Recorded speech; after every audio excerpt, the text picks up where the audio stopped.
Hello, this is your friend Velma Hagar, and here's looking at you, kiddo.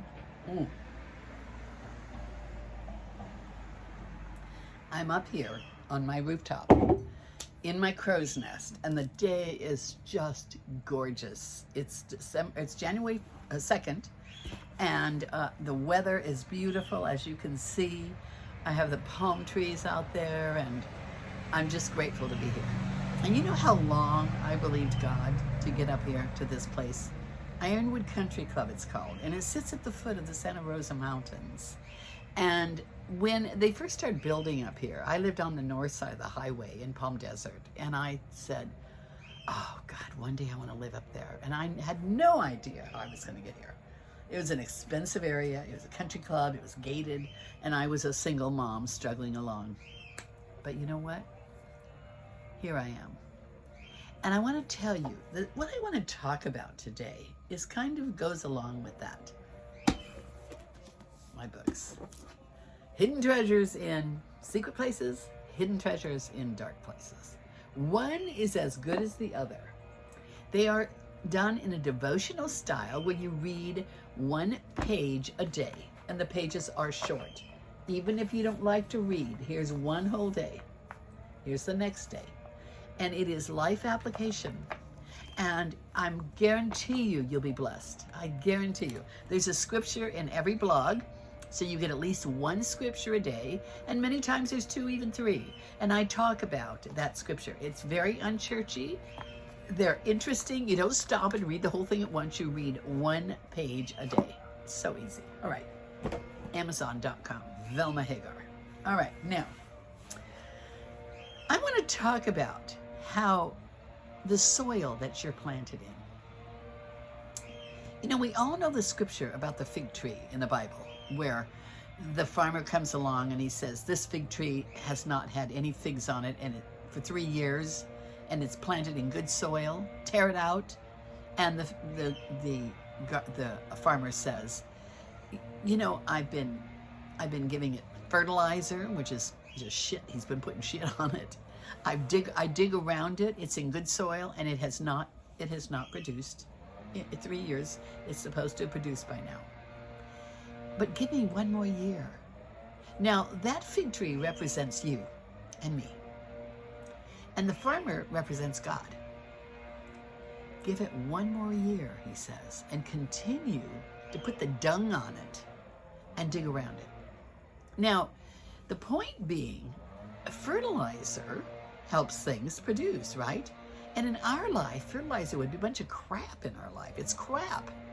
You know, the soil we are planted in, ourselves, it's not just beautiful. Some people are born into it. They have a fairly good start in life. And then others, like me, I was born in a crack. We didn't have anything.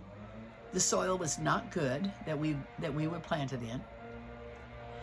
But we had to bloom there, and so do you. You have to bloom and produce fruit right where you are planted. I don't care if you think your life is a mess and how can I grow here? It doesn't matter.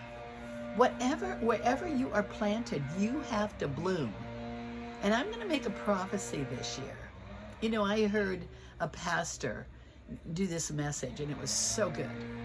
And he said, 3 years, the last 3 years of your life, if you find that you have not prospered and produced fruit, you're going to get this brand new year. You've got a brand new year. Now, lazy people are never going to prosper. They're not. Because God blesses the work of your hands. So if you're lazy and shiftless, you're not going to prosper. And don't expect to. Now, it's up to you to bloom where you are planted. Make that commitment today that no matter what's going on in your life, look, you have to put up with it. There's this gal out here that blows. I could just, always if I decide to do a video on the deck, she's going to come blowing that doggone thing. But we're going to just go through it and ignore it, okay?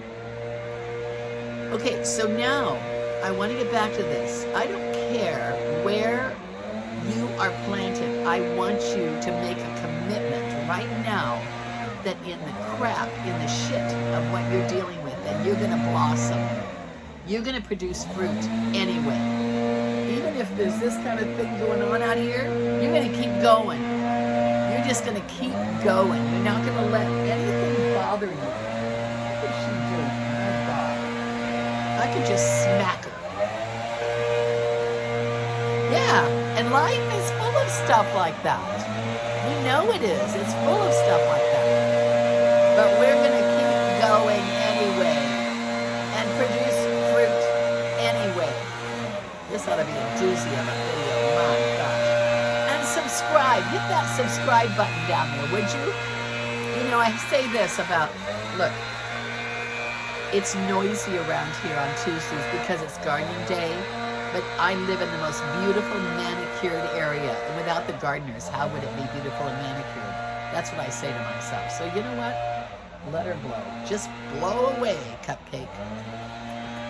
There, she's going in another direction now. All right, so did you get that, you guys? You're going to get this year to produce that fruit that you haven't been producing. You've been negative. You've been actually not producing fruit because of your surroundings. You're blaming the situation around you. It doesn't matter where you're planted. You know, I was planted in a crack, and I love that scripture that said, though your beginnings were small, you ended up doing well. And that's where I came from. And that's where you can come from too. Small beginnings, do not despise them. Because remember that dung that they talk about, that fertilizer, is trials. And God says, count it all joy when you go through the fiery trials, because it is perfecting you. Just as that fertilizer is feeding that plant and causing it to produce a harvest. Those trials, where you are planted, is strengthening you. Let it strengthen you. Stop whining and complaining about it. I have a friend that does nothing but whine and complain, and I go, honestly, you're never going to get any better if you keep doing that. You got to stop it. Stop saying negative things and start looking at your surroundings and taking on the projects one at a time. Whatever you have to do, take it on. I'm going to fix this as best I can. Do your part to fix the surroundings around you, to fix that soil that you're born in. I mean, fluff it up, fertilize it, you know, trim the leaves on the plants, and do what you need to do to get your life to produce, to make fruit. Okay? Got it? Now, subscribe and buy my book.